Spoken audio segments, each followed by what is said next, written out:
राम शिंदे आपल्या सोबत आहेत, आपण बातचीत करणार आहोत। सर, तुम्ही उपसभापतीसाठी सभापतीच्या उमेदवारासाठी अर्ज दाखल केला आणि निश्चित कुठेतरी निश्चित सभापतीची निवड होईल असं वाटते, कारण विरोधकांनी पण अर्ज अजून दाखल नाही। विधान परिषद सभापती पदाची निवडणूक होती आणि महायुतीच्या वतीने माझी उमेदवारी अधिकृतरित्या जाहीर झाली आणि त्याचा उमेदवारी अर्ज देखील आता भरलेला आहे। राज्याचे मुख्यमंत्री आदरणीय देवेंद्रजी फडणवीस, त्याचबरोबर उपमुख्यमंत्री एकनाथजी शिंदे साहेब, उपमुख्यमंत्री अजितदादा पवार साहेब यांच्या वतीने अधिकृतरित्या उमेदवारी जाहीर झाली। मला भारतीय जनता पार्टीने फॉर्म भरलेला आहे आणि विरोधकांनी देखील नेतृत्वाने आणि नेत्यांनी विनंती केल्यावरून फॉर्म भरलेला नाही आहे। त्यांनी देखील या निवडणुकीमध्ये सहकार्य केलं। 12 वाजेपर्यंत मुदत होती फॉर्म भरण्याची, कुठलाही दुसरा फॉर्म आलेला नाही, त्याच्यामुळे बिनविरोध निवडणूक झाली आहे।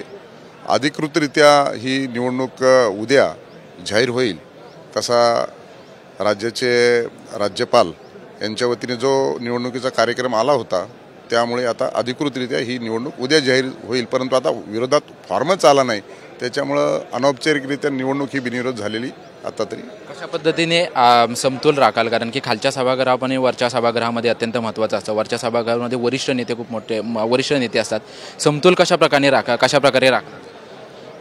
लोकशाहीमध्ये संसदीय कामकाजामध्ये पीठासीन अधिकारी ही अतिशय महत्त्वाची गोष्ट आहे आणि निश्चितच आपण ज्यावेळेस सभागृहामध्ये कामकाज चालवतो त्यावेळेस निश्चित स्वरूपामध्ये जनतेचं प्रतिबिंब म्हणून सदस्य आपलं मत मांडत असतात आणि सरकारकडून त्यांना उत्तराची अपेक्षा असते आणि त्याचाच समन्वय साधणं हे पीठासीन अधिकाऱ्याचं कार्य ठरतं आणि निश्चित स्वरूपामध्ये योग्य त्या पद्धतीनं सर्वांचं समाधान करण्याची भूमिका ही या पीठासीन अधिकार म्हणून भविष्यामध्ये आपल्याला बजावायची आहे आणि ते निश्चित स्वरूपामध्ये चांगल्या स्वरूपात बजवू आपण। शेवटचा प्रश्न, मंत्रिपदाची कुठेतरी कार्यकर्त्यांना आणि पदाधिकाऱ्यांना अपेक्षा होती, परंतु आता सभापती पद मिळालेले आहे, कार्यकर्त्यांची कशा पद्धतीने समजूत काढणार आहात? मला वाटतं भारतीय जनता पार्टीचा कार्यकर्ता म्हणून ज्यावेळेस कार्यकर्त्याची भावना असतात त्यामुळे अनेक पदाच्या संदर्भामध्ये माझ्या अनेक वेळा चर्चा झाली आणि चर्चा होऊन देखील पदं मिळाली नाही, कधी न चर्चा होता देखील अनेक पदं मिळाली। त्यामुळे आज देखील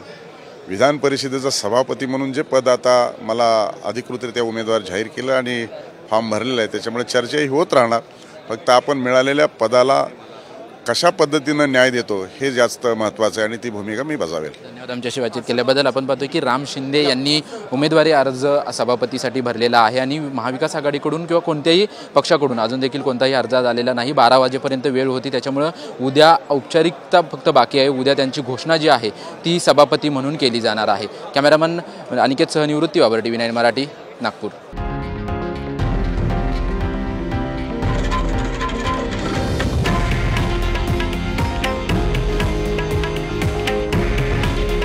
हे आहे देशातील नंबर 1 न्यूज नेटवर्क आणि आपण पाहत आहात TV9 मराठी। काळजी तुमची, हित महाराष्ट्राचं।